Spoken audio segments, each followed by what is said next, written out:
ये मेरा नोट से बनाया हुआ कॉन्स्टिट्यूशन का हिस्टोरिकल बैकग्राउंड का पार्ट 2 है। अगर आपने पार्ट 1 नहीं देखा तो लिंक डिस्क्रिप्शन में दिया गया, पार्ट 1 देख लीजिएगा। मैं पूरा कॉन्स्टिट्यूशन पढ़ाने जा रहा हूँ पार्ट 1 से लेकर जहाँ तक हमारा कॉन्स्टिट्यूशन खत्म हो जाए। हिस्टोरिकल बैकग्राउंड से लेकर कॉन्स्टिट्यूशन के सारे आर्टिकल्स, पार्ट्स वगैरह सब पढ़ाऊँगा मैं, ठीक है ना, in detail for UPSC, BPSC and other competitive examination. ठीक, तो हम देखेंगे कि 1919 यानी कि government of India Indian council act जो था, मॉन्टेगो चेम्सफोर्ड रिफॉर्म जिसको कहते हैं, ये इंपॉर्टेंट क्यों है, ठीक है ना। अगर इसके बारे में फुल डिटेल में पढ़ना है तो लिंक डिस्क्रिप्शन में है, ठीक, तो आप वहाँ से पढ़ सकते हैं। फिलहाल में मैं थोड़ा सा आपको बता देता हूँ। ये एक रिफॉर्म था, ठीक है ना, जिसमें सेंट्रल डायरकी थी। सेंट्रल डायरकी यानी कि सेंटर में दो सरकारें होंगी, ठीक। इसमें दो सब्जेक्ट थे, कौन से, रिजर्व आरक्षण सब्जेक्ट और ट्रांसफ़र हस्तांतरण सब्जेक्ट, ठीक है ना। रिजर्व सब्जेक्ट में revenue, land, emergency, justice and police वगैरह आती थी, और ट्रांसफ़र सब्जेक्ट में education, library and museums, administration, medical, ये सब आती थी। और यूपीएससी का गठन जो है 1926 में इसी एक्ट के तहत बनाया गया। बहुत इंपॉर्टेंट है, क्वेश्चन आता है यूपीएससी का गठन जो होता किस एक्ट के तहत हुआ था, तो ये गवर्नमेंट ऑफ इंडिया एक्ट के तहत हुआ था 1919, जिसको कहते हैं मॉन्टेगो चेम्सफोर्ड रिफॉर्म, ठीक है ना। तो इसके बारे में पूरा डिटेल में पढ़ना है, लिंक को डिस्क्रिप्शन में मैंने डाला हुआ, आप वहाँ से पढ़ सकते हैं, ठीक। आगे बढ़ते हैं तो देखते हैं कि 1935 का इम्पोर्टेंट हमारे इंडियन कॉन्स्टिट्यूशन में जो है 1935 का बहुत ही भावी रोल है, बहुत ही इंपॉर्टेंट है। क्यों? क्योंकि 1935 से हमने क्या क्या एक्वायर्ड किया इंडियन कॉन्स्टिट्यूशन में।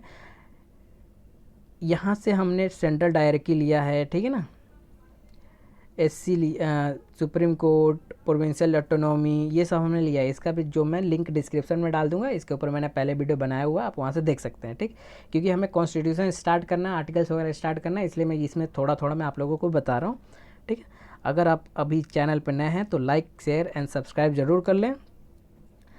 Total members of constituent assembly, यानी कि कॉन्स्टिट्यूएंट असेंबली जो स्टार्ट हुआ था, टोटल मेंबर, बहुत लॉ के एंट्रेंस एग्जाम में हो गया या फिर किसी भी छोटे मोटे एंट्रेंस एग्जाम में पूछ लेता है कि कॉन्स्टिट्यूएंट यानी कि विधानसभा का जो है असेंबली में कितने मेंबर्स थे, तो 389 थे, 389 थे, जिसमें से मुस्लिम समुदाय से 79 थे यानी कि 79 थे, सिख समुदाय से 4 थे, ठीक है ना, और नॉर्मल जो थे वो थे मिला जुला के 213, ठीक।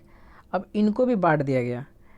ब्रिटिश प्रोविंस से 292 थे, ठीक है ना, और प्रिंसली स्टेट यानी कि राजे रजवाड़ों के राज्यों से 93 मेंबर्स थे। इनको बांटने पे पता चला, इन लोगों को बांटने पे पता चलेगा, ठीक है ना।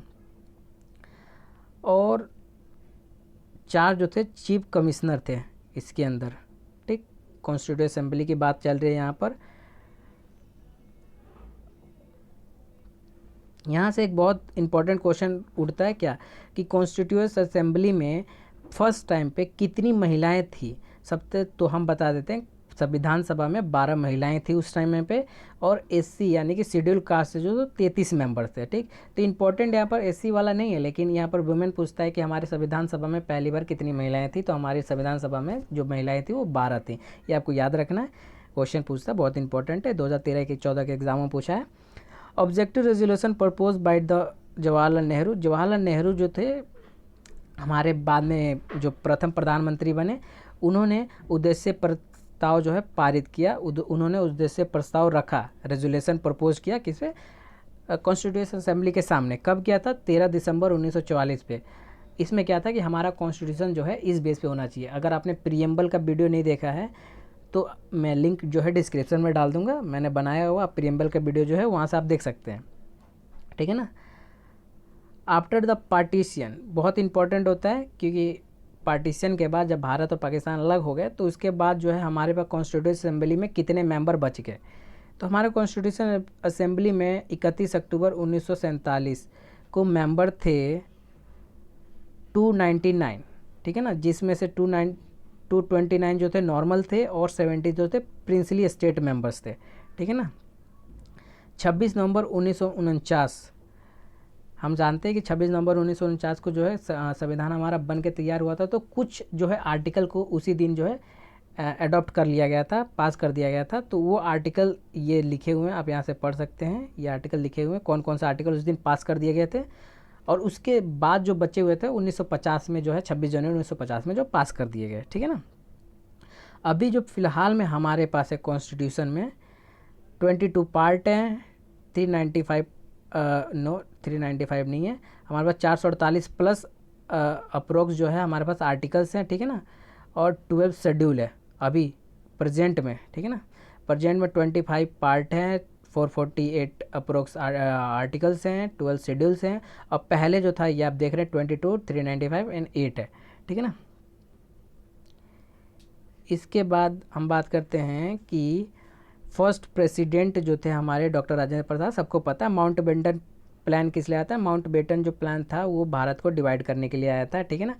भारत, इंडिया और पाकिस्तान का जो बॉर्डर था, रेड क्लिफ लाइन जो है 1947 में सर रेड क्लिफ ने खींचा था, ठीक है ना।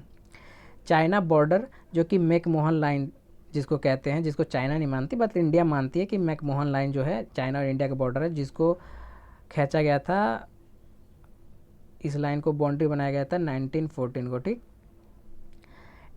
इंडिया अफगानिस्तान जो बॉर्डर है उसको क्या कहते हैं? उसको कहते हैं डूरंड लाइन, ठीक है ना। 1893 में जो है इसको खींचा गया था, ठीक। अमेंडमेंट एक्ट, अगर जो कॉन्स्टिट्यूशन अमेंडमेंट किस आर्टिकल से लाया जा सकता है तो वो आर्टिकल 368 से लाया जा सकता है। और कॉन्स्टिट्यूशन का हार्ट एंड सोल यानी कि आत्मा किसको कहा गया है?